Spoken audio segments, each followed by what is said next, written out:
Hello दोस्तों, welcome back to my YouTube channel. और इस वीडियो में अब हम लोग कंटिन्यू करने वाले हैं अपना मैनेजमेंट और हम लोग बात करेंगे स्टाफिंग के बारे में।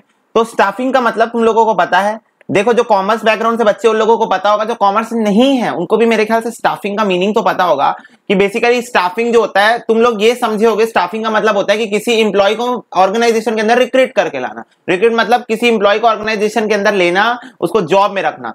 पर बेसिकली स्टाफिंग जो है वो इतने में सीमित नहीं है। Staffing is a broader term.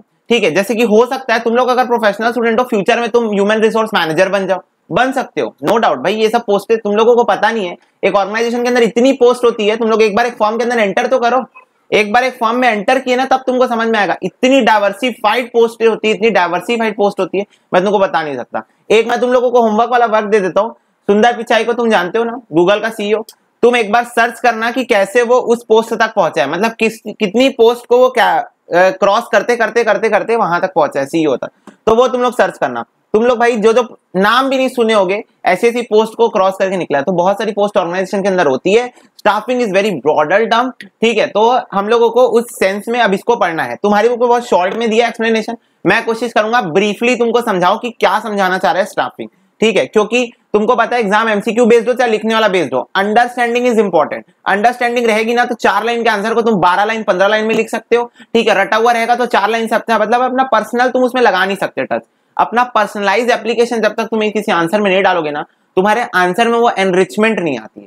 तो एनरिचमेंट कब आएगी? जब अंडरस्टैंडिंग क्लियर होगी, तब अपना पर्सनल एप्लीकेशन तुम यहाँ डाल सकते हो। तो देखो, staffing is defined as the process of obtaining and maintaining the capable and competent people to fill all the positions from top to operative level। क्या बोल रहा है? टॉप लेवल मैनेजमेंट से लेकर नीचे लेबर लेवल तक, ऑपरेशनल मतलब labour level तक सारी पोस्ट को फिल करना इज स्टाफिंग। ठीक है, उसमें चाहे वो मेंटेनेंस हो, चाहे वो कैपेबिलिटी और कैपेबल और कॉम्पिटेंट पीपल्स का पोस्ट में बैठाना हो, मैनेजर हो, मिडिल लेवल मैनेजर हो, डिपार्टमेंटल हेड्स हो, कोई भी हो, वो सब स्टाफिंग के अंदर आता है। ठीक है, in the words of Dalton McFarland, staffing is the function by which manager build an organization through the recruitment, selection, development of individual as capable employees। development का मतलब होता है ट्रेनिंग। ठीक है, तो ट्रेनिंग के बारे में भी हम पढ़ेंगे आगे चल के। और according to cons and O'Donnell, staffing is the executive function which involve recruitment, selection, compensation, training, promotion, retirement of subordinates manager। ठीक है, तो staffing is a broader term according to Koontz and O'Donnell. Staffing very broad term हो जाता है क्योंकि इसके अंदर हम रिक्रूटमेंट मतलब एम्प्लॉय को सिलेक्ट करना ऑर्गेनाइजेशन के अंदर, फिर उसके बाद उसका सिलेक्शन, फिर कंपनसेशन मतलब उसको कितनी सैलरी देंगे वो डिसाइड करना, फिर उनकी ट्रेनिंग कराना ताकि उन लोगों का डेवलपमेंट हो, फिर उसके बाद उनकी प्रमोशंस करना ताकि उन लोग मोटिवेटेड रहें। ठीक है, फिर उनका रिटायरमेंट करना और रिटायरमेंट बेनिफिट्स, ये सब सारी चीजें। ठीक है, रिटायरमेंट में उनको क्या क्या क्या क्या जो भी मिलेगा कंपनसेशन और ये सारी चीजें, बस इतनी चीजें जो आती है वो कौन से ओडोनेल की, मतलब मैं बोला staffing is a broader term. ठीक है, तो ये सब चीजें हैं। देखो, which when Rich defines staffing as filling and keeping filled position in the organization structure। बोल रहा है फिलिंग मतलब फिल करना, या कीपिंग फील्ड मतलब उसको फील्ड रखना ऑर्गेनाइजेशन के अंदर जॉब्स को, वो क्या होती है? स्टाफिंग होती है। तो बहुत सारे अलग अलग डेफिनेशन है।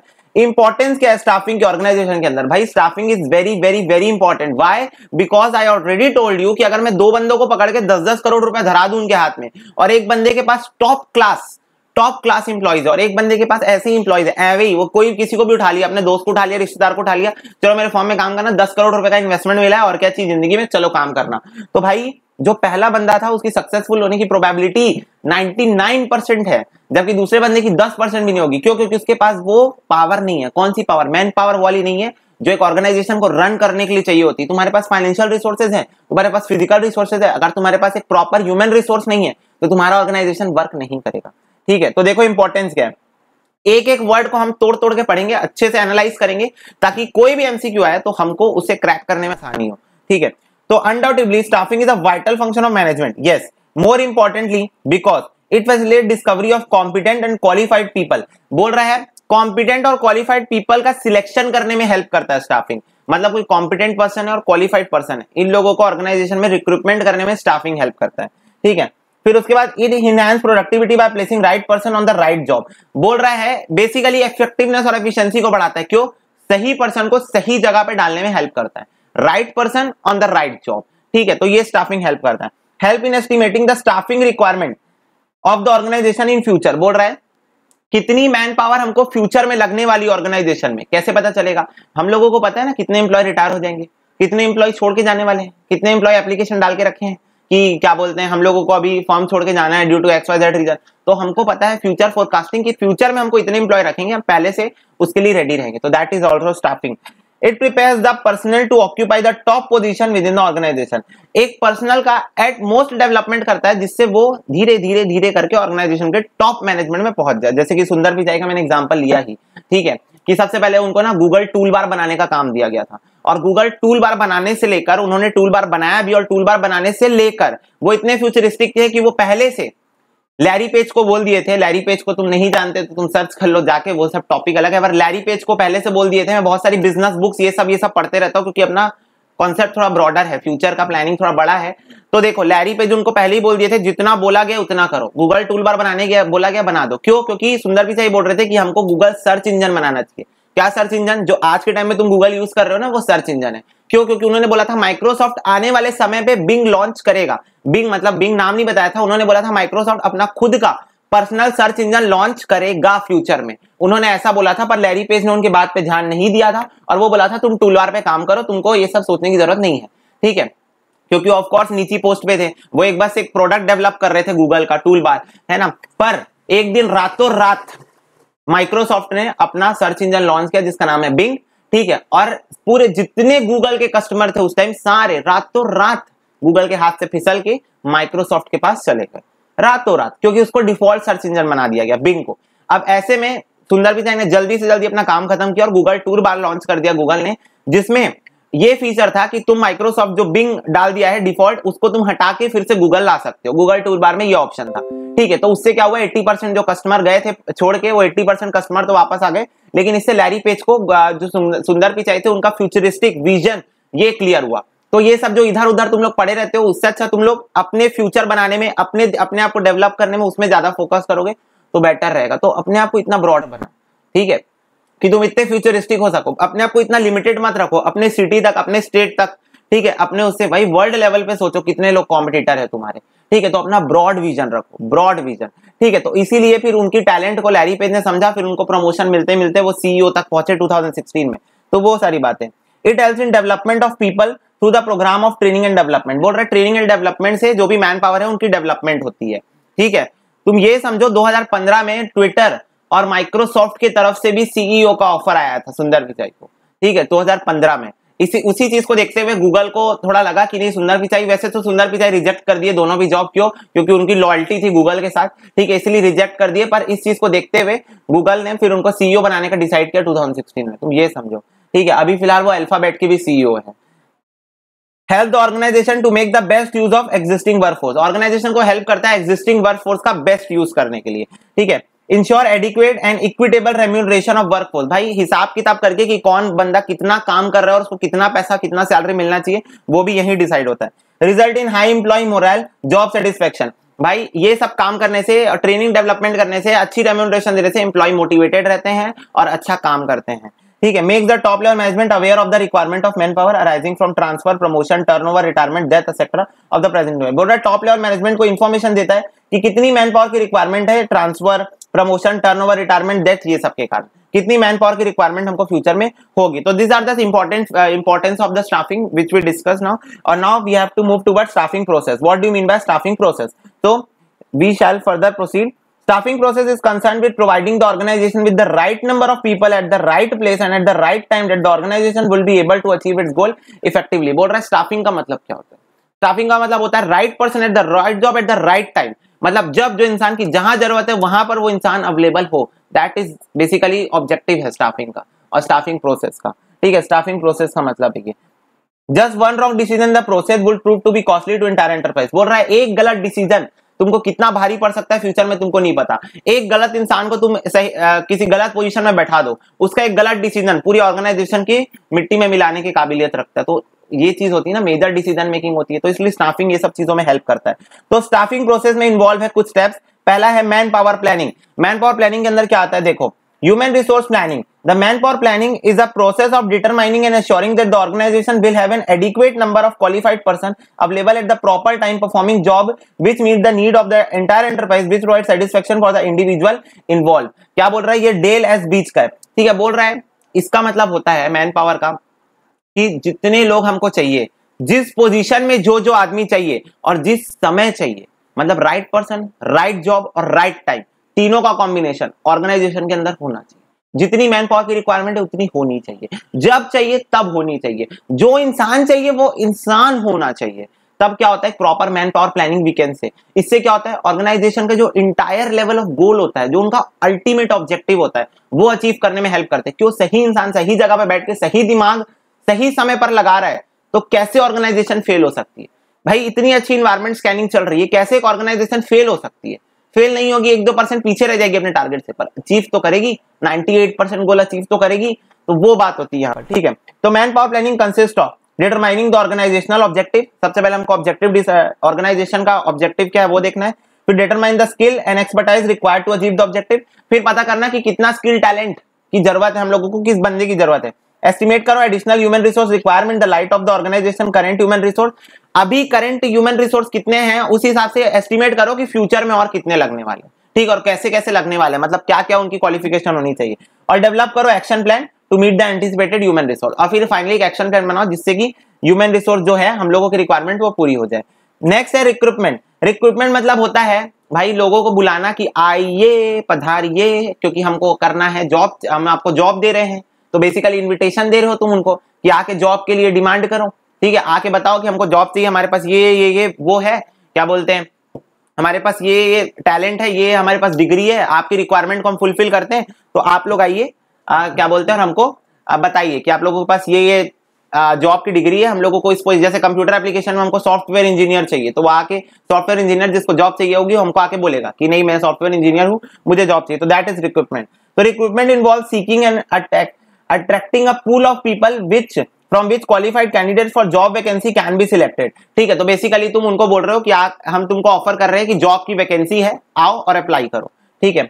Development and maintenance of adequate man power resources is the main task of recruitment. बोल रहा है adequate number of man power with adequate skill और टैलेंट और नॉलेज, ठीक है, वो बेसिकली रिक्रूटमेंट का टारगेट होता है कि हमको मिल जाए इतने लोग, ठीक है। According to Dale Yoder, recruitment is the process of discovering the source of manpower to meet the requirement of staffing schedule and employ the effective measure to attracting the manpower in an adequate number to facilitate effective selection of an efficient workforce। तो daily order basically वही बोले थे कि staffing का मतलब होता है सही बंदे को, सही आदमी को सही समय में एक ऑर्गेनाइजेशन में एक ऐसा इंसान जिसका उतना नॉलेज हो जो हमको उस पोजीशन में चाहिए, ठीक है, वो इंसान हमारे पास अवेलेबल हो, ठीक है। इसी को बेसिकली ये रिक्रूटमेंट का टारगेट होता है। रिक्रूटमेंट का मतलब यही होता है कि सही इंसान को पकड़ो सही जॉब के लिए, ठीक है। और वो तुम कैसे करोगे वो तुम जानो, जैसे तुम न्यूज़पेपर में डाल सकते हो, तुम एडवर्टीजमेंट चला सकते हो कि हमको ऑर्गेनाइजेशन में दिस क्वालिफिकेशन के इंसान की जरूरत है, दिस पोस्ट के लिए, तो जिसको भी वो होगा इंटरेस्ट होगा वो अप्लाई करेगा, ठीक है।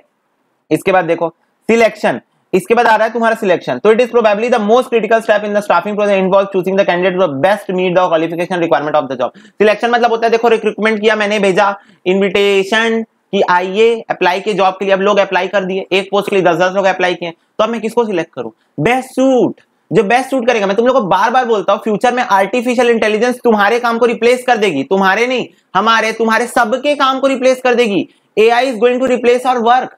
कैसा work? Manual work. Manual work artificial intelligence replace कर देगी। बस एक चीज जो एआई रिप्लेस नहीं कर पाएगी वो है दिमाग। दिमाग चलाते हैं जो हम लोग इतना ब्रॉड विजन लेके सोचते समझते हैं, वो चीज को एआई रिप्लेस नहीं कर पाएगी। और क्योंकि वो चीज रिप्लेस नहीं कर पाएगी तो फ्यूचर में काहे की डिमांड रहेगी? दिमाग की। तुमको फ्यूचर में अपना दिमाग बेचना है, अपना नॉलेज बेचना है, अपने आइडियाज बेचने हैं। मैन पावर की जरूरत फ्यूचर में नहीं पड़ेगी मैनुअल वर्क के लिए बहुत ज्यादा। एक मशीन को ऑन ऑफ करने के लिए भी एआई लग जाएगा, आर्टिफिशियल इंटेलिजेंस। तो वो चीज बोलता हूं तुम लोग, इसीलिए अपने आप को दैट मच अमाउंट अपग्रेड करो कि तुम लोग फ्यूचर में कोई भी कोर्स कर लियो, कुछ भी कर लियो, कोर्स के बेसिस में नहीं, तुम्हारे नॉलेज तुम्हारे टैलेंट के बेसिस पे लोग तुमको रिक्रूट करें कि तुम्हारे पास इतना ब्रॉड विजन, इतना आइडिया। तो वही चीज है 10, 15, 20 लोग अप्लाई किए, किसी एक बंदे को चूज करना है, तो एक बंदे को किस बेसिस पे चूज करेंगे? जो वहां पर बेस्ट क्वालिफिकेशन और बेस्ट रिक्वायरमेंट को सूट कर रहा हूं, ठीक है। मैं तुम लोगों को एक स्टोरी बताता हूं, एक स्टोरी तुम्हारे बहुत जरूरी काम की है, ठीक है। बेसिकली क्या हुआ था, एक बार एक बंदा अप्लाई किया एक जॉब के लिए, ठीक है, अच्छी टॉप क्लास बड़ी जॉब थी, बहुत सोचने समझने वाली, मैं बोला ना दिमाग चलाने वाली जॉब थी, उसके लिए अप्लाई किया। उसने सारे टेस्ट जितने भी personality test, state test, aptitude test सब क्रॉस कर लिए। उसने मैनेजर्स के साथ इंटरव्यू भी क्रैक कर लिया। अब फाइनली इतनी बड़ी पोस्ट थी कि उसमें ना फिर जो उस कंपनी का सीईओ होता है वो इंटरव्यू लेने वाला था फाइनली। तो सीईओ जो इंटरव्यू लेने वाला था उसने बेसिकली उसे लंच पे बुलाया। वो जो आदमी था जिसने सारे इंटरव्यूज क्रैक करके आ गए, उसने लंच पे बुलाया उसे, वो इंसान लंच पे गया। फिर उन्होंने सूप ऑर्डर किया, ठीक है, और सूप ऑर्डर किया तो फिर वो जो बंदा था जिसने जॉब के लिए अप्लाई किया था, सूप आया तो सबसे पहले नमक खोला और नमक के जो ढक्कन, जो नमक था स्प्रिंकलर था, उससे सूप में डाल दिया, ठीक है, और फिर पीना चालू कर दिए उन लोग। फिर उसके जब उनका लंच खत्म हुआ तब फिर उनकी जो भी था उनका लंच आई थिंक 5 मिनट बस चला, ठीक है। वो जो थोड़ा बहुत सूप पिए, जानते हो तो लोग बड़े लोग हैं, है ना, ज्यादा उन लोग फॉर्मल ज्यादा रहते हैं, तो थोड़ा 1-2 चम्मच पी के फिर उसके बाद बोला okay now we have to go, ठीक है, सीईओ ने बोला। फिर उसके बाद वो भी कंफ्यूज हो गया कि ऐसा क्यों बोल रहे। फिर बोले कि मेरी टीम जो है तुमको बहुत जल्दी रीच आउट करेगी, ठीक है, जैसा भी इंफॉर्मेशन रहेगा तुमको मिल जाएगा। और फिर वहां से चले गए और बेसिकली वो उसको रिजेक्ट कर चुके थे, क्योंकि अगर रिजेक्ट नहीं किए होते तो वहां पर फाइनल हो जाता। रिजेक्ट क्यों किए तुम लोग, ये चीज सोच के कंफ्यूज हो गए। तो जब वो गए वापस तो ऑफिस में मैनेजर ने पूछा सर फाइनल हो गई, आपने कर लिया उनका रिक्रूटमेंट? तो बोले कि नहीं मैंने रिजेक्ट कर दिया उन्हें। तो बोला क्यों, इतना सही बंदा तो था, सारे टेस्ट में फुल मार्क्स, सारे मैनेजर्स के साथ सारा कुछ इंटरव्यू सही चल गया, तो फिर क्यों रिजेक्ट किया? तो बोला कि जब हमने सूप ऑर्डर किया रेस्टोरेंट में तो उसने सूप को बिना टेस्ट किए उसमें नमक कैसे डाल दिया, सीईओ ने ये बोला। तो बोला जो एक आदमी जो सूप को बिना टेस्ट किए उसमें नमक डाल सकता है, वो आदमी फ्यूचर में हमारे ऑर्गेनाइजेशन के लिए हार्मफुल प्रूफ हो सकता है, क्योंकि वो बिना सोचे समझे डिसीजन भी ले सकता है। जब उसने बिना सोचे समझे सूप में नमक डाल दिया तो वो बिना सोचे समझे, बिना सूप को टेस्ट किए जो इंसान ये काम कर सकता है, तो बिना सोचे समझे ऐसे क्रूशियल डिसीजन मेकिंग अगर वो ऑर्गेनाइजेशन में लेगा तो हमारी ऑर्गेनाइजेशन के लिए हार्मफुल है। तो मैनेजर ने पूछा तो सर क्या ये इतना छोटी सी बात क्या इतनी बड़ी प्रूफ होगी ऑर्गेनाइजेशन की? तो बोला हाँ, और अगर तुम्हें लगता है कि ऐसा नहीं है तो हो सकता है तुम बहुत जल्दी अपने जॉब से हाथ धोने वाले हो। तो उसने मैनेजर को भी यही बात बोली। तो ये सोचो कि कितना ज्यादा छोटी छोटी चीज तुम्हारी कितनी ज्यादा इंपॉर्टेंट, मतलब तुम्हारा दिमाग, प्रेजेंस ऑफ माइंड, बिना सोचे समझे तुम डिसीजन लोगे तो कितना हार्मफुल हो सकता है। ब्लाइंडली फॉलो मत करो किसी को, ठीक है। तो ये बात होती है। Next, training. Training it is the process of increasing the knowledge and skill of an employee. Training मतलब क्या होता है कि एक नॉलेज और स्किल डेवलपमेंट करना एम्प्लॉय का ऑर्गेनाइजेशन में। भैया क्यों जरूरी किसी एम्प्लॉय का? ऑलरेडी हम लोग ने बेस्ट एम्प्लॉय को चूज किया है जो जॉब को फिट बैठता है, तो हम उसका नॉलेज और स्किल डेवलपमेंट क्यों करें? बेटा changing business environment, time to time employee की ट्रेनिंग, एम्प्लॉय की नॉलेज जो होती है ऑर्गेनाइजेशन के अंदर उसको बढ़ाना पड़ता है, ठीक है, डेवलपमेंट करना पड़ता है, ठीक है। तो तुम लोग प्रोफेशनल बन जाओगे, तुमको क्या लगता है पढ़ाई खत्म, फाइनल क्लियर हो गया उसके बाद पढ़ाई खत्म हो जाएगी? नहीं बेटा, टाइम टू टाइम इंस्टीट्यूट तुम्हारे एग्जाम, सेमिनार्स, वेबिनार्स ये सब कंडक्ट कराएगा। क्यों? तुम्हारा स्किल डेवलपमेंट, तुम्हारी नॉलेज डेवलपमेंट की और ज्यादा डेवलपमेंट, जो भी चेंजेस आएंगे इनकम टैक्स में या फिर कॉस्टिंग स्टैंडर्ड्स में या जिसमें भी अकाउंटिंग स्टैंडर्ड्स में आते हैं, ऑडिट स्टैंडर्ड्स में आते हैं, तो सब चीजों के लिए तुम्हारे लिए सेमिनार्स होंगे और तुमको अटेंड करना पड़ेगा compulsory, being a member of institute. तो ये बात होती है, ठीक है। Doing a particular job, the objective of training is to achieve a change in the behaviour of the student. Okay, placement और इंडक्शन पे अब बात करते हैं हम। प्लेसमेंट मतलब फाइनली अब एम्प्लॉय ऑर्गेनाइजेशन में पैर रखेगा।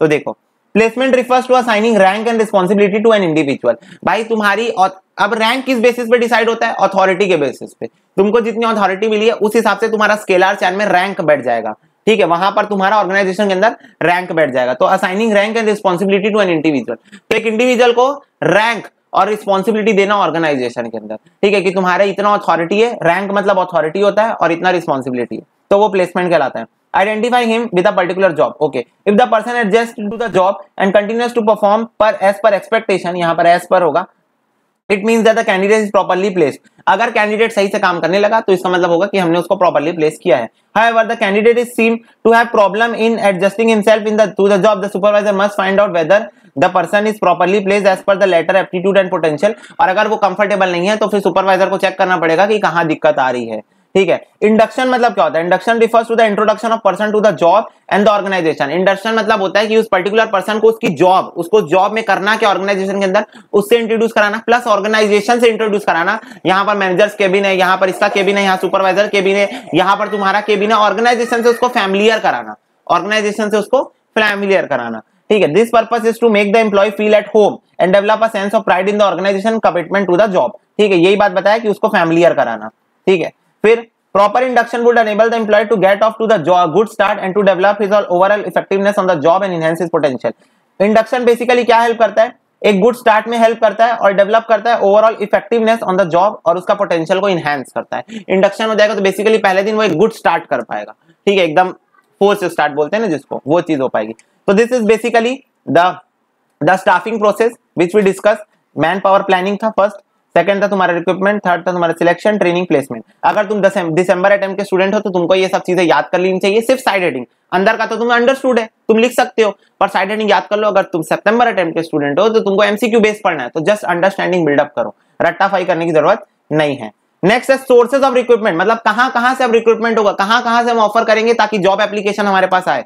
तो पहला है इंटरनल सोर्स और दूसरा है external source. Basically two broad heads है, पहला होता है इंटरनल सोर्स मतलब ऑर्गेनाइजेशन के अंदर से, और दूसरा होता है एक्सटर्नल सोर्स। तो इस पे हम लोग दोनों पे चर्चा करेंगे, ठीक है। तो पहला इंटरनल सोर्स मतलब क्या होता है, ऑर्गेनाइजेशन के अंदर से ही एम्प्लॉय को रिक्रूट कर लेना, और वो कैसे होता है, प्रमोशन, ट्रांसफर, रिकमेंडेशन, ये सब चीजों से। देखो internal source include the employees on the payroll, ठीक है, people from with in and general upgraded whenever any vacancy arise. By reviewing the personal records and skill, the manager will be in a position to know the suitable candidate for the vacant position. Transfer, promotion of present employee are the basic internal recruitment, ठीक है।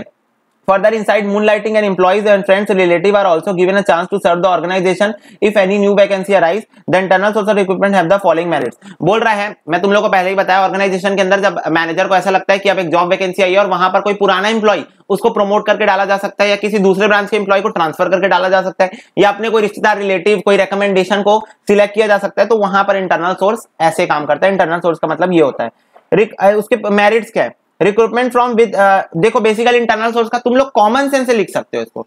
Internal source से क्या benefit हो सकते हैं, cost बचेगा, खर्चा नहीं लगेगा भाई, जो एम्प्लॉय ऑर्गेनाइजेशन में उसी का, प्लस एम्प्लॉय मोटिवेट होगा भाई, उसका प्रमोशन हो गया, एम्प्लॉय मोटिवेट होगा, ठीक है। और क्या हो सकता है भाई, तुम लोगों को पहले से जो एम्प्लॉय ऑर्गेनाइजेशन में फैमिलियर है, पहले से जिसको ऑर्गेनाइजेशन के बारे में सब कुछ पता है, वही एम्प्लॉय ऑर्गेनाइजेशन में टॉप लेवल में आया, ठीक है, तो ज्यादा आसानी से काम कर पाएगा। तो दीज आर आवर मेरिट्स, मतलब ये सब चीज हम कॉमन सेंस से भी कर सकते हैं।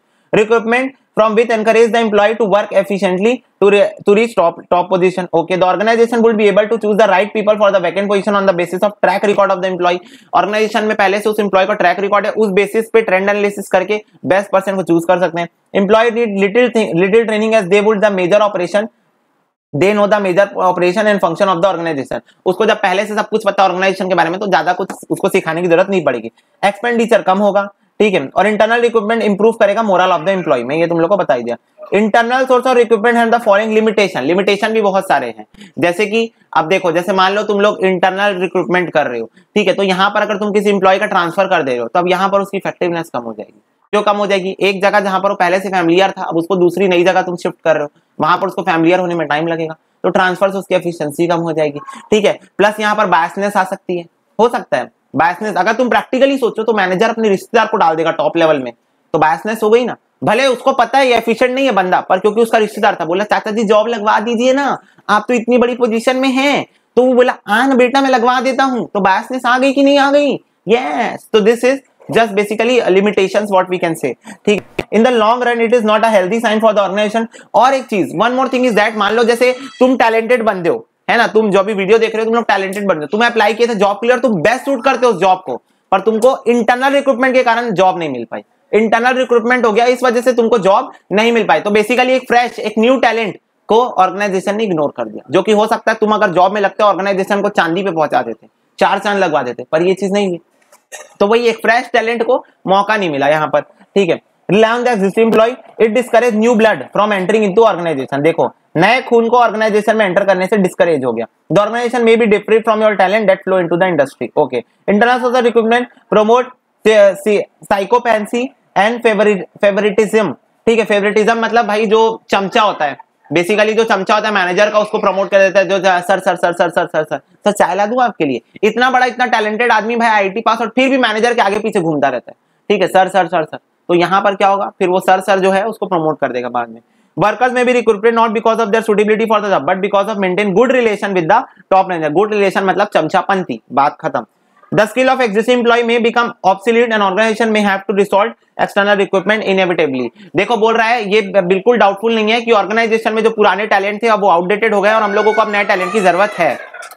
चलो अब देखते हैं हम लोग एक्सटर्नल सोर्सेज क्या है। तो एक्सटर्नल सोर्स बेसिकली अब जो ऑर्गेनाइजेशन की दीवारों के बाहर से बुलाए जाएंगे एम्प्लॉइज को, बच्चों देखो कैसे बुलाते हैं। तो पहला एम्प्लॉयमेंट एक्सचेंज। एम्प्लॉयमेंट एक्सचेंज क्या होता है? तो बेसिकली एक ऐसी फॉर्म, मतलब फॉर्म नहीं यार, एम्प्लॉयमेंट एक्सचेंज क्या होता है, जहां पर लोग जो है अपना एप्लीकेशन डाल देते हैं, जो ऑर्गेनाइजेशन को जरूरत होती है वो वहां से जाके उनका एप्लीकेशन उठा लेते हैं और देख लेते हैं कि कोई ऐसा बंदा है क्या जो हमारी जॉब रिक्वायरमेंट को फुलफिल कर रहा है, उसको फिर वो कांटेक्ट कर लेते हैं। तो employment exchange run by government as regarded as a potential source of requirement specially for unskilled, semi skilled और स्किल्ड ऑपरेटिव जॉब। ठीक है, तो बेसिकली यहां पर तुम लोग का ऐसा ही क्वेश्चन आ सकता है कि एम्प्लॉयमेंट एक्सचेंज में क्या होता है। तो एम्प्लॉयमेंट एक्सचेंज में तुम यही बोलोगे कि लोग वहां जॉब एप्लीकेशन अपना छोड़ देते हैं, जिनको भी जरूरत होती है, जिस भी कंपनी को, ऑर्गेनाइजेशन को जरूरत होती है एम्प्लॉयज की या लेबर्स की। देखो यहाँ पर अनस्किल्ड, स्किल्ड, सेमी स्किल्ड और स्किल्ड तीनों होते हैं, तो वो वहां जाके देख लेते हैं, रिक्वायरमेंट मैच होती है तो उनको कांटेक्ट कर लेते हैं।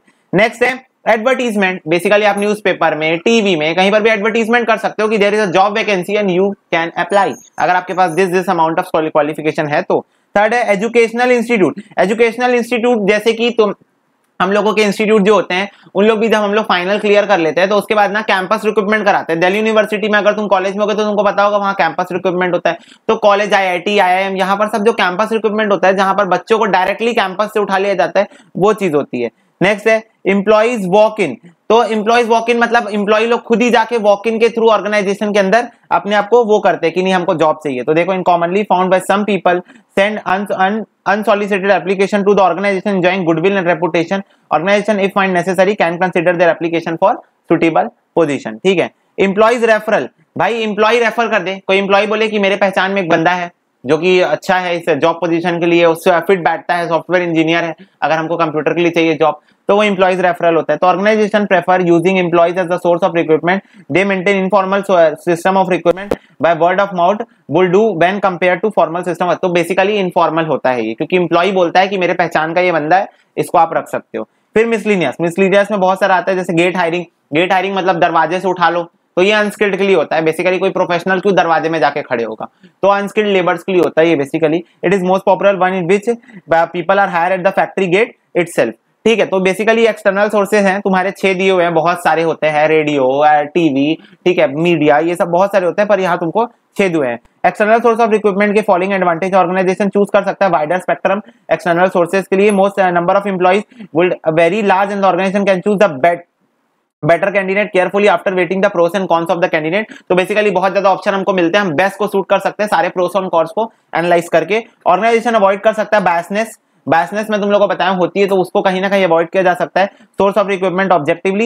Here there is no scope for subjective decision selection of candidate. तो यहाँ पर सब्जेक्टिव डिसीजन नहीं हो जाता है कि मेरे रिश्तेदार चाचा के बेटी का मौसी का है, यहाँ पर नेपोटिज्म नहीं होता है। बेसिकली यहाँ बोला जाए तो नेपोटिज्म नहीं हो पाता है। लिमिटेशंस क्या है? Personal chosen from external source may cause dissatisfaction among the existing employees. Existing employees जो है वो डिससैटिस्फाई हो जाएंगे कि हमको प्रमोशन नहीं मिली, बाहर से किसी बंदे को डायरेक्टली बड़े पोस्ट के लिए ले आया गया। It will be demoralizing to the existing employee when they come to the know that organization are considering the outsider for filling for top position। तो मैं तुमको ये बोला, external source of recruitment is quite costly to the enterprise. बोल रहा है खर्चा ज्यादा होता है क्योंकि एडवर्टीजमेंट करना पड़ता है, एम्प्लॉयमेंट एक्सचेंज जाना पड़ता है, बेसिकली कॉस्टली हो जाता है as compare to internal source. ठीक है, firm have to spend heavy on the advertisement, something has response. Sometimes the response from potential candidate may be dismal or disappointing. It customary to pay to or from the expenses of the candidate from attending interview and substantially part of the mere wastage of resources। तो कई बार हमारा जो resource है बहुत ज्यादा waste हो जाता है इस चीज के कारण। ठीक है, नेक्स्ट आता है फाइनली सिलेक्शन पे। तो अब सिलेक्शन किस बेसिस पे होता है वो हमको देखना है। ठीक है, देखिए, perhaps the most crucial stage in staffing process is the selection. Selection is very crucial because any error in the selection may prove costly to the organization। बोल रहा है बहुत जरूरी स्टेज है सिलेक्शन। अगर एक गलत डिसीजन हुआ, एक गलत बंदे को गलत पोजीशन में बैठा दिया गया, तो पूरी ऑर्गेनाइजेशन के वांदे हो सकते हैं यहाँ पर। ठीक है, तो this explain the reason why selection is occupied a place of prominence in the management literature. तो इसीलिए सिलेक्शन जो है वो बहुत एक इंपॉर्टेंट स्टेप को माना गया है मैनेजमेंट स्टडीज के अंदर। तो selection is the process of rejection. ठीक है, सिलेक्शन को बेसिकली नेगेटिव प्रोसेस भी बोला जाता है। एमसीक्यू का क्वेश्चन आया, देखो सिलेक्शन को नेगेटिव प्रोसेस बोला जाता है क्यों? क्योंकि बेसिकली यहाँ पर हम लोगों को रिजेक्ट करने वाले हैं। ठीक है, it divides the people into 2 category which those who have selected and those who have rejected. Manager should exercise special skills in selection of the candidates. तो मैनेजर अपना बहुत हाई लेवल का दिमाग लगाएगा कि किसको सिलेक्ट करना है और किसको रिजेक्ट करना है। ठीक है, तो the process of selection the candidate for employment in the organisation is a long process जिसमें वेरियस स्टेप होते हैं। पहला होता है एप्लीकेशन ब्लैंक। तो every candidate is required to fill up a blank application which provide the written record of the candidate qualification. It is a traditional widely accepted device for eliciting information from the prospective application to enable the management to make proper selection of the candidate. Application blank is personal history questionnaire। तो basically एक questionnaire होता है जिसमें तुम्हारा नाम, पता, address, आधार card, ये वो, क्वालिफिकेशन कितना, पास आउट हो, कहां से, पीजी की हो, यूजी की हो, प्रोफेशनल हो, नॉन प्रोफेशनल हो, एक्सपीरियंस कितना है, पहले कहां जॉब कर चुके हो, कितनी अचीवमेंट्स है, दुनिया जहां, सब कुछ, मतलब अपना बेसिकली रिटर्न डॉक्यूमेंट जितना पॉसिबल हो सकता है तुमसे रिलेटेड वो सब तुमको एक कागज में लिख के देना है। तो this is application blank. Traditional तरीका है, एमसीक्यू बेस्ड क्वेश्चन आ सकता है, what is the traditional form of selection, तो उसमें तुम एप्लीकेशन ब्लैंक को टिक कर सकते हो। Preliminary interview. अब फाइनली प्रीलिमिनरी इंटरव्यू मतलब इंटरव्यू होने वाला है तुम्हारा पहले स्टेज का, stage 1 interview. To eliminate the unsuitable candidate in the very beginning, preliminary interview is a brief duration are conducted. Majority of the applicants will be rejected in this stage. If the applicant is eliminated very stage, organization would have saving from the expense of processing the candidate further. Even the unsuitable candidate will save himself from the trouble of passing through long selection. तो basically बोल रहा है preliminary interview में क्या होता है पहले तुम ये समझ लो। यहाँ पर तुमसे सिर्फ तुम्हारा कॉन्फिडेंस देखा जाएगा, सिर्फ तुमसे बेसिक क्वेश्चन पूछे जाएंगे, पर वो बेसिक क्वेश्चन में भी तुम्हारी कितनी ज्यादा तुमको वहां पर प्रॉब्लम हो रही है आंसर करने में, कितना ज्यादा तुम स्टैमर कर रहे हो जबकि तुमको स्टैमर है नहीं। फिर डर के मारे लोग बोलते हैं हाँ yes sir, yes sir, yes sir. तो ऐसा तुम लोग डर रहे हो, तुम लोग एंजाइटी में हो, एंजाइटी में हो तो तुम ये काम कर रहे हो, ठीक है। तो वो चीज जो बंदे के अंदर आ रही है तो वो कैसे ऑर्गेनाइजेशन को हैंडल करेगा जिसको एक इंटरव्यू में एंजाइटी आ गई, जहां पर तुमसे तुम्हारे बेसिक क्वेश्चन, तुम्हारी हॉबीज क्या है हमको ये बताइए, ठीक है। तो तुम वहां एक तो ऐसे आंसर कर सकते हो, सर मेरी हॉबीज, सर मेरी हॉबीज है सर मैं ड्रॉइंग करता हूँ, ऐसा तुरंत मैनेजर तुरंत बोलेगा दिस इज नॉट सुटेबल। दूसरे कैंडिडेट से पूछेंगे तुम्हारी हॉबीज क्या, sir actually I love to sir draw, sir actually I love sketching, I love drawing sir, and actually I love to play with colors also sir, my hobbies for gardening because I love the tree called bonsai, है ना। ऐसे मतलब तुम इतने confidence के साथ answer दे रहे हो तो तुम प्रीलिमिनरी इंटरव्यू में पास हो। प्रीलिमिनरी इंटरव्यू में बहुत बेसिक क्वेश्चन पूछे जाते हैं, बिल्कुल भी एकदम हाई लेवल के क्वेश्चन यहाँ पर नहीं होते हैं, ठीक है। ये चीज तुमको ध्यान में रखनी है। नेक्स्ट है एम्प्लॉयमेंट टेस्ट। अब यहाँ पर अच्छा इसका एडवांटेज क्या है, इसका एग्जांपल बहुत सिंपल था, जो बंदा इस जॉब के लिए सुटेबल नहीं है वो प्रीलिमिनरी इंटरव्यू में आउट हो जाएगा, ठीक है। और ऑर्गेनाइजेशन का भी कहीं ना कहीं पैसा बच जाएगा आगे के प्रोसेस कंडक्ट कराने में, ठीक है। Employees test to match the individual mental and physical characteristics with the job appropriately, employment tests are essential. Here intelligence test, aptitude test, proficiency test, personality test, test of interest, hobbies etc. are included. These days psychological tests occupy the place of prominence in the employment test. तो employment test basically तुम लोगों का ये सब different prospects में तुम्हारे अंदर जो क्वालिटी है, जो एप्टीट्यूड है, तुम्हारा जो इंटरेस्ट है जॉब के प्रति, जिस चॉइस के लिए तुम अप्लाई कर रहे हो, कहीं तुम सिर्फ सैलरी के लिए तो अप्लाई नहीं कर रहे हो, तुम्हारा इंटरेस्ट है ना। बस देखो तुम्हारा इंटरेस्ट है तो तुम एट पार सोचोगे, ठीक है। तो तुम्हारा इंटरेस्ट है ना, तो ये सब चीजें यहाँ पर चेक करने में काम आता है। तो देखो intelligent, aptitude, proficiency, personality, test of interest, hobbies, यहाँ पर टेस्ट ऑफ ट्रेड भी होता है जिसको हम ट्रेड टेस्ट भी बोलते हैं, ठीक है। और आजकल जो साइकोलॉजी टेस्ट है वो भी बहुत ज्यादा वो कंसीडर किया जा रहा है। इसीलिए बोलता हूँ भाई प्ले स्टोर से जो भी साइकोलॉजिकल गेम्स है जैसे कि ब्रेन गेम्स है वो सब डाउनलोड करके खेला करो, ठीक है। कब तुम्हारा को ये गेम खेलना फ्यूचर में काम आ जाए तुमको नहीं पता, ठीक है। नेक्स्ट है फाइनल इंटरव्यू। अब आ गई बारी है आखिरी शोडाउन की, final interview. So in evaluation of interviews, perhaps the most crucial step in the selection process, careful assessment of candidates made in the personal interview with the candidate. The purpose of conducting employment interviews to assess the candidate's strength and weakness of the position. तो basically क्यों interview लिया जाता है, उस बंदे का strength और weakness जानने के लिए लिया जाता है, ठीक है। Apart from finding out the suitability of the candidate, the face-to-face interview also provided an opportunity to interviewer to know more about the candidate. At the same time, the candidate would also in the position to know more about the terms and condition of his employment, organization policy and employee-employee relationship. तो basically जो top level management है वो employ के बारे में जान पाएंगे through face-to-face interview, और एम्प्लॉय ऑर्गेनाइजेशन की जो भी स्ट्रेंथ है, वीकनेस है, पॉलिसी है, प्रोसीजर, ऑर्गेनाइजेशन काम कैसे करती है, क्या उसकी रेम्यूनरेशन रहेगी, क्या उसकी जॉब पोजीशन रहेगी ऑर्गेनाइजेशन में, क्या उसको दर्जा दिया जाएगा, ये सब चीजें इंटरव्यू के दौरान पूछ सकता है। बेसिकली तुम लोगों को पता है जब तुम्हारा इंटरव्यू होगा तो तुमको भी मौका दिया जाएगा कि एक्चुअली तुमको बोला जाएगा कि आपको कुछ पूछना है हमसे, would you like to ask some questions from us, ऐसा बोला जाएगा। तो यहाँ पर मोस्ट ऑफ द कैंडिडेट क्या करते हैं पता है, गलती कर देते हैं, बोलते हैं सर नो सर। उन लोगों की यहाँ पर क्या हो जाती है बेसिकली ऐसा, यार मैं ऑर्गेनाइजेशन में वो करने वाला हूँ, अगर मेरे ऊपर ये चीज उठ गई कि भाई मैं सामने वाले से पूछ रहा हूँ, मैं टॉप लेवल मैनेजमेंट से पूछ रहा हूँ क्वेश्चन, तो कोई गलत इंप्रेशन ना पड़ते। अगर तुम मना कर दिए ना तो गलत इंप्रेशन जरूर पड़ेगा, तुमको तो पूछना चाहिए कि sir I want to know more about my job position in the organisation, what is going to be my authority in the organisation, what is going to be my responsibility in the organisation. Actually I want to know the structure and the framework of the organisation, organisation structure के बारे में बताइए।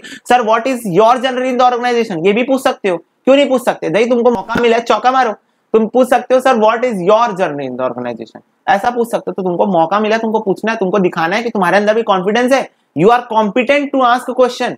ठीक है, ये चीज तुमको ध्यान में रखना है। पर ओवर वहां पर वो मत कर देना कि नहीं मैं महाज्ञानी हूं, मैं रावण हूं, ऐसा मत कर देना। ठीक है, क्योंकि वहां पर ओवर कॉन्फिडेंस तुमको लेने के देने पड़ सकते हैं। Confidence is good, over confidence is bad for health and for your job also.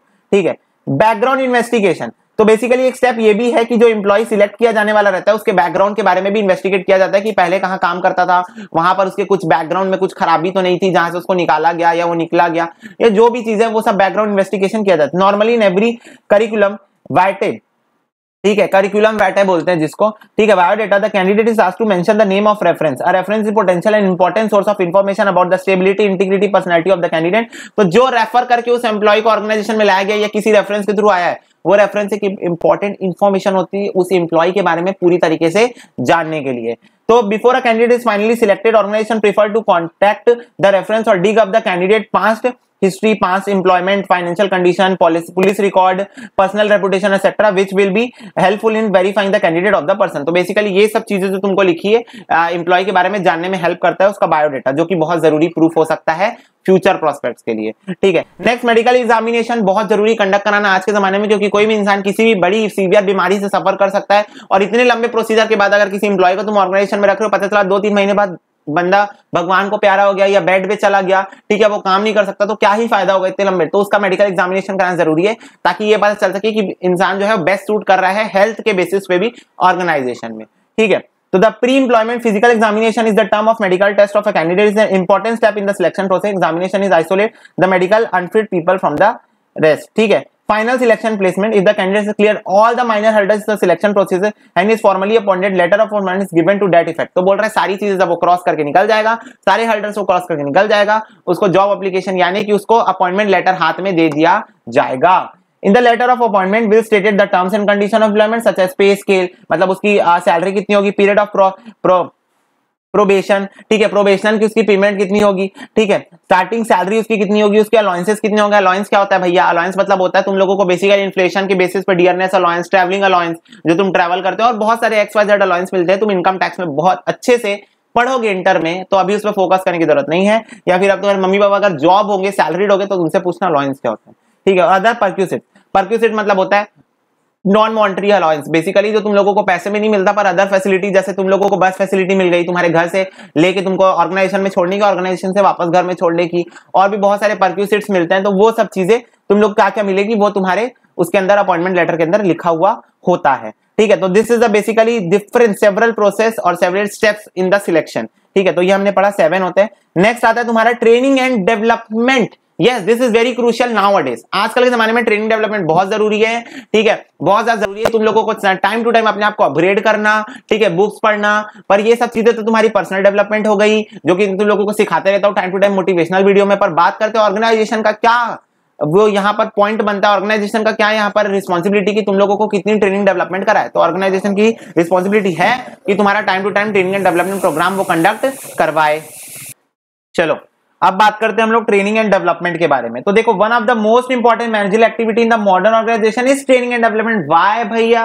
Because changing business environment, employees need to be well trained, organized, disciplined and well developed, well equipped. वैसे तुम लोगों को पता है ना, हम लोग पढ़ के आए हैं, जो तुम्हारा ये था टेलर था, टेलर ने क्या बोला था? Development of employee to their greatest efficiency and prosperity. Why? उसने ऐसा प्रिंसिपल बहुत साल पहले ही क्यों दे दिया? क्योंकि it is important, it is important. तो यहां पर तुम लोगों को बहुत सारे ऑथर्स का डेफिनेशन दिखेगा। It is common that organisation first required select the employee, provide them some training, increase their versatility, knowledge, adaptability, skills, so that the job they perform become appreciable. बोल रहे ट्रेनिंग एंड डेवलपमेंट क्यों करते हैं? ताकि एक employ adaptive बने।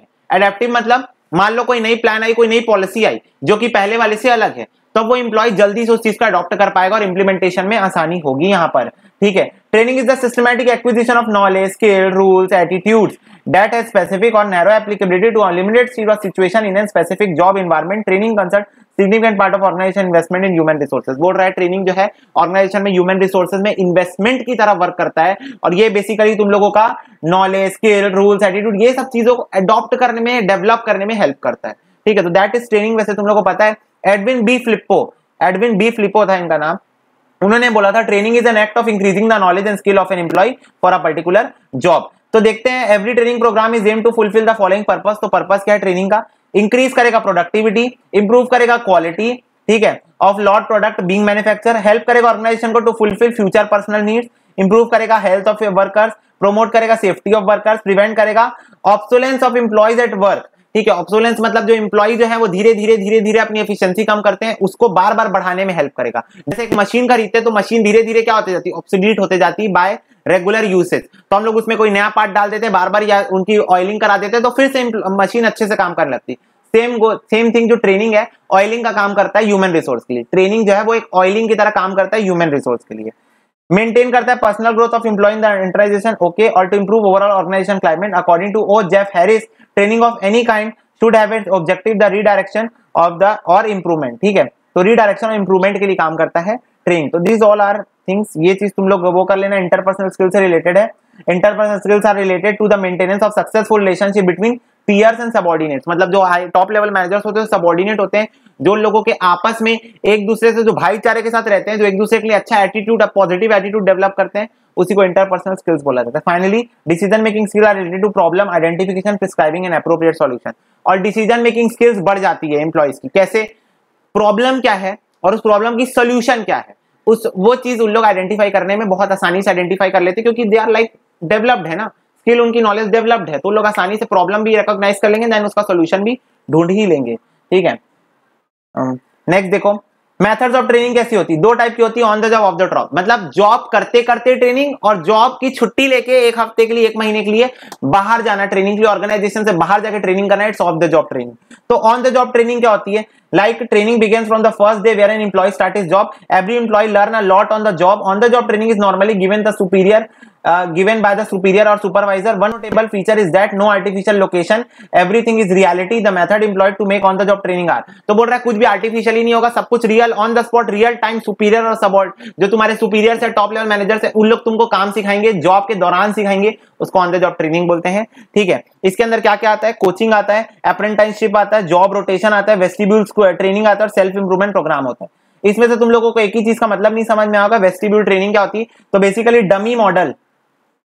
Dummy model बनाया जाता है किसी भी मशीन का, और उसमें वर्कर्स को, जो नए वर्कर्स या नए एम्प्लॉयज होते हैं, उनको ट्रेनिंग दी जाती है। तो दिस इज वेस्टिब्यूल ट्रेनिंग। ठीक है, तो अलग थोड़ा नया टर्म था, तो वो चीज तुमको समझ में आएगी। तो बेसिकली डमी मॉडल से जो तुमको ट्रेनिंग दी जाती है उसको वेस्टिब्यूल बोलते हैं। इसको हम लोग वेस्टिब्यूल स्कूल भी बोलते हैं, क्योंकि यहाँ पर तुमको ट्रेनिंग मिल रहा है। ठीक है, नेक्स्ट है मेरिट्स क्या है?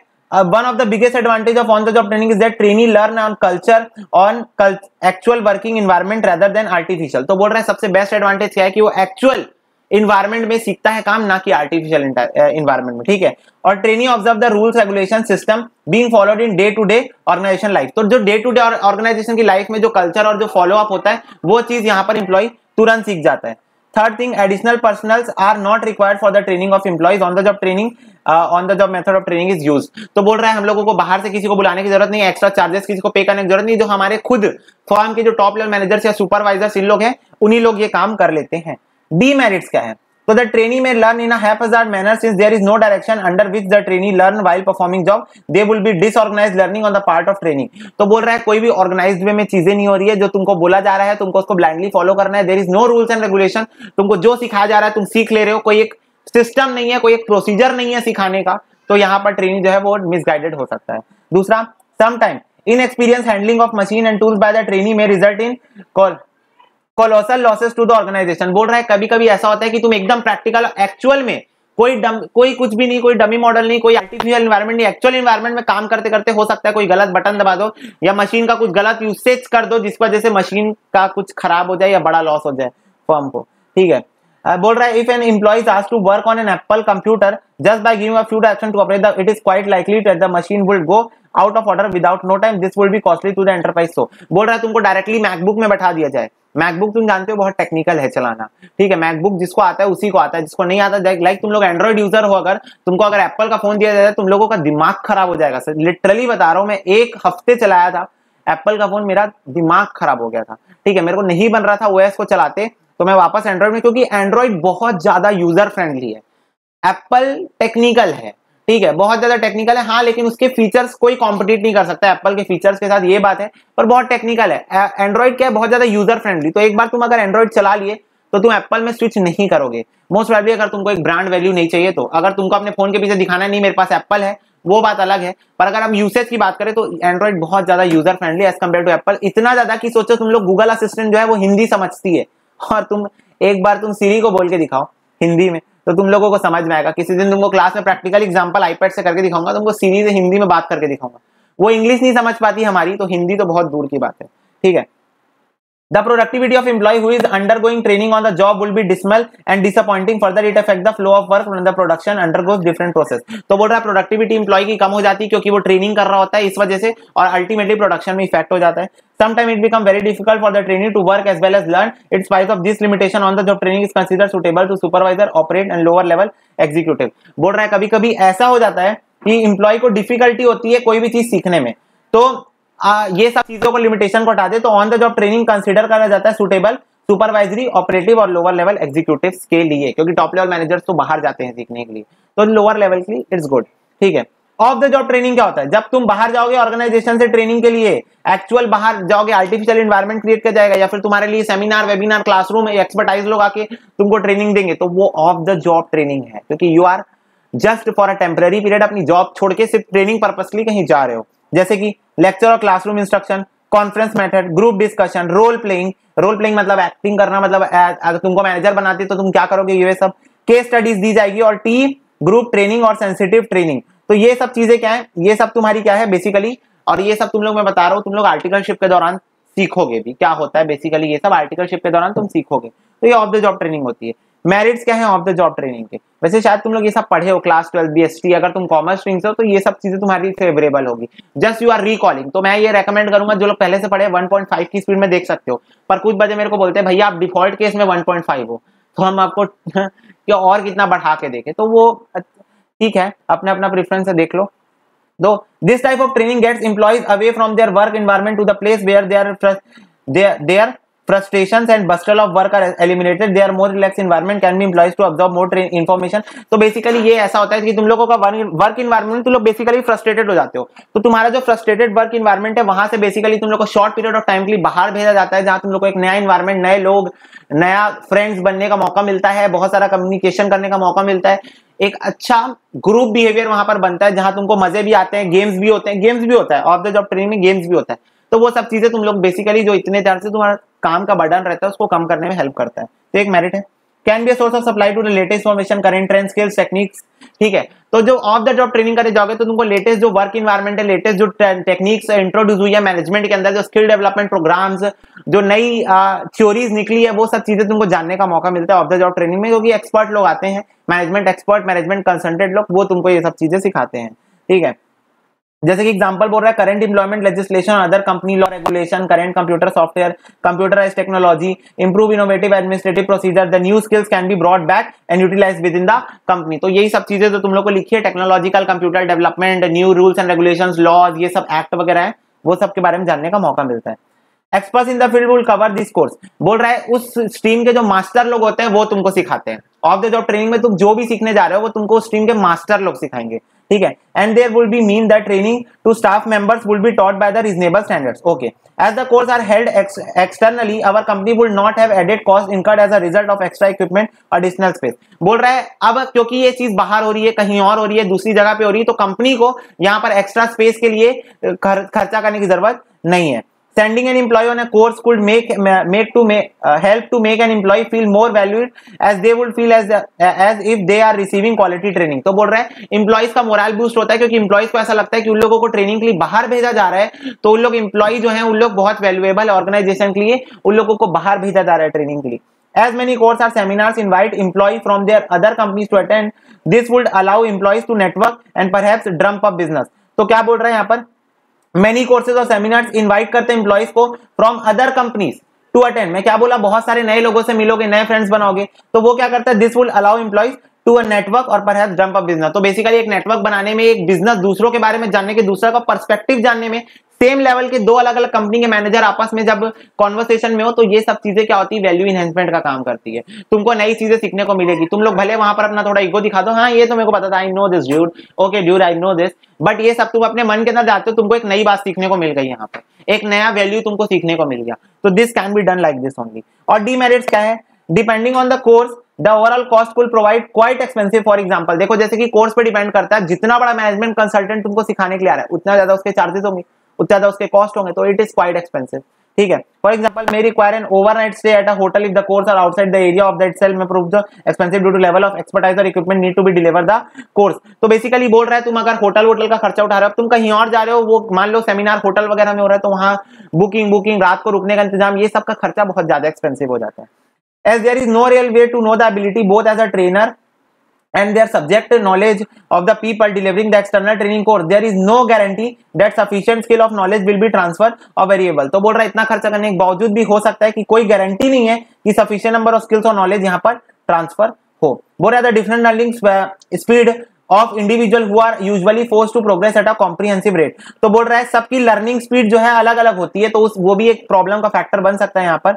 और note, all the learners will be starting at the same knowledge or skill level and there is a risk that those starting at the lowest level, if accounted is not taken of this, will be lost from the start। तो बोल रहा है अगर सब लोग अब अलग अलग लेवल से स्टार्ट करते हैं, तो हो सकता है कुछ लोग बहुत ही लोअर लेवल से स्टार्ट कर रहे हो ये ट्रेनिंग को, तो हो सकता है उन लोगों का ट्रेनिंग के नाम पर कुछ भी ना हो, लोगों की स्टार्ट ही खराब हो जाए। क्यों? क्योंकि अगर आप यहाँ से स्टार्ट करो बेंचमार्क लेवल 5 पे और वो बंदा लेवल 1 का है, तो लेवल 1 से लेकर लेवल 5 तक का नॉलेज उसके पास नहीं है अभी, तो हो सकता है उसकी स्टार्टिंग ही खराब हो। जैसे मैं तुम लोग को डायरेक्ट चैप्टर नंबर 8 में कूदा दूं, 1 से 7 तक बेसिक ना पढ़ाऊं, चैप्टर 8 में कूदा दूं, तो तुम लोग क्या बोलोगे, भैया कुछ नहीं समझ में आ रहा, आपको पढ़ाने नहीं आता, या तुमको समझ में ही नहीं आया, बात खत्म। ठीक है, तो वो एक प्रॉब्लम यहाँ पर बन सकती है। लास्ट टॉपिक इस चैप्टर का है प्लेसमेंट, ओरिएंटेशन और इंडक्शन। तो मैं एक बात तुम लोग को बता देता हूँ, प्लेसमेंट मतलब होता है बेसिकली उस एम्प्लॉय को जो जॉब असाइन हुई है, उस जॉब में उसको जाके बैठाना, उसको जॉब के बारे में बताना कि ये तुम्हारी जॉब है, यहां तुम्हारा प्लेसमेंट हुआ है, इस प्लेस में तुमको जॉब की तरह काम करना है, तो प्लेसमेंट होता है। इंडक्शन शॉर्टर टर्म है, orientation is a broader term. Orientation generally बड़ी ऑर्गेनाइजेशंस में होता है, जहां पर एम्प्लॉय को ऑर्गेनाइजेशन के इन्वायरमेंट, रूल्स रेगुलेशंस, उसके कलीग्स, एम्प्लॉइज, ऑर्गेनाइजेशन का जो पूरा जगह है, प्लेसमेंट है, वो सब चीजों से उसको फैमिलियर कराया जाता है, तो दैट इज ओरिएंटेशन, बड़ी ऑर्गेनाइजेशंस में होता है। और इंडक्शन मतलब होता है कि उसको ऑर्गेनाइजेशन के, induction is a short term, इसलिए मैं बोल रहा हूँ बेसिकली तुम लोगों को लगेगा दोनों सेम है, पर दोनों डिफरेंट है। ओरिएंटेशन बड़ा टर्म है, बड़े ऑर्गेनाइजेशन में होता है। इंडक्शन मतलब होता है कि बेसिकली उसको फैमिलियर बनाना, जो भी वहां पर रूल्स है, जो भी तो उसका जो काम है, जिसके अराउंड में वो रहने वाला है, जो उसका डिपार्टमेंट है, जो उसकी जॉब है, उससे उसको फैमिलियर बनाना। ठीक है, और प्लेसमेंट मतलब उसको उसकी जॉब में बैठाना। ठीक है, तो प्लेसमेंट उसको उसकी जॉब में बढ़ाना, इंडक्शन मतलब उसको फैमिलियर बनाना उसकी जॉब से, उसके डिपार्टमेंट से जहां वो काम करने वाला है, ओरिएंटेशन मतलब उसकी पूरी ऑर्गेनाइजेशन के रूल्स रेगुलेशन, उसके एम्प्लॉय कलीग, ये सब लोगों से उसका मेलजोल बढ़ाना ताकि वो कंफर्टेबल रहे। क्या है ऑब्जेक्टिव, क्या ओरिएंटेशन का, ताकि जो एम्प्लॉय है वो कंफर्टेबल रहे, जो ऑर्गेनाइजेशन के अंदर एम्प्लॉय है वो कंफर्टेबल रहे। ठीक है, तो देखो, after a candidate is selected for a particular job, organization need to done in staffing process is to induct himself in the new placement and induction represent the last stage in the staffing process। orientation में involve होता है introduction of new employee to the enterprise, its functional task and peoples। large firm usually conduct a formal orientation program which is conducted usually by the HR department। orientation act as a function of organization socialization serving 3 purpose। पहला purpose है acquisition of work skill and ability. ठीक है, दूसरा purpose है adaptation of appropriate role behaviour, और तीसरा adjustment of the norms and values of the work group. जहां उसको काम करना है वहां की नॉर्म्स क्या है, वहां के रूल्स रेगुलेशंस क्या है।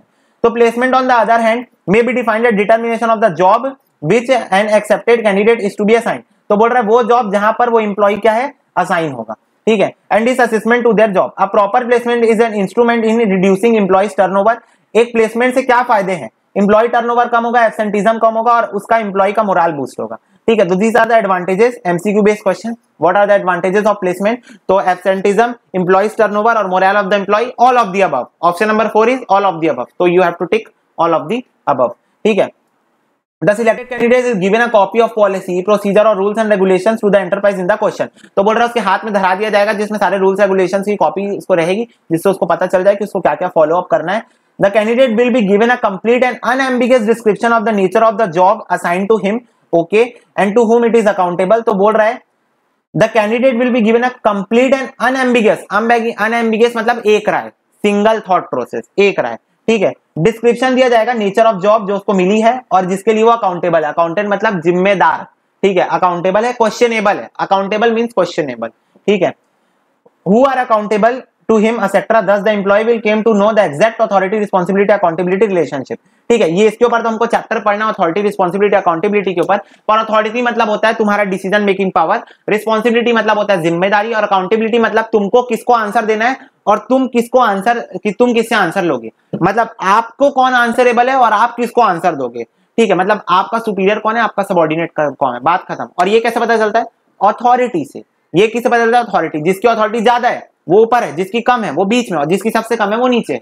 और अकाउंटेबल मतलब आपको किसको आंसर देना है, आप किसको आंसरेबल हो, और आप किससे आंसर लोगे, तो वो चीज अकाउंटेबिलिटी होती है। ठीक है, तो अकाउंटेबिलिटी और अथॉरिटी रिस्पॉन्सिबिलिटी के ऊपर पूरा डेंस चैप्टर पढ़ना है, पर मीनिंग यही होता है। तो that's all for this video guide. मिलते हैं आपसे अगले वीडियो में, और लाइक कर देना अगर पसंद आया होगा, और कमेंट जरूर करके बता देना। ठीक है, तो that's all for this video. मिलते हैं आपसे अगले वीडियो में, तब तक के लिए बाय बाय।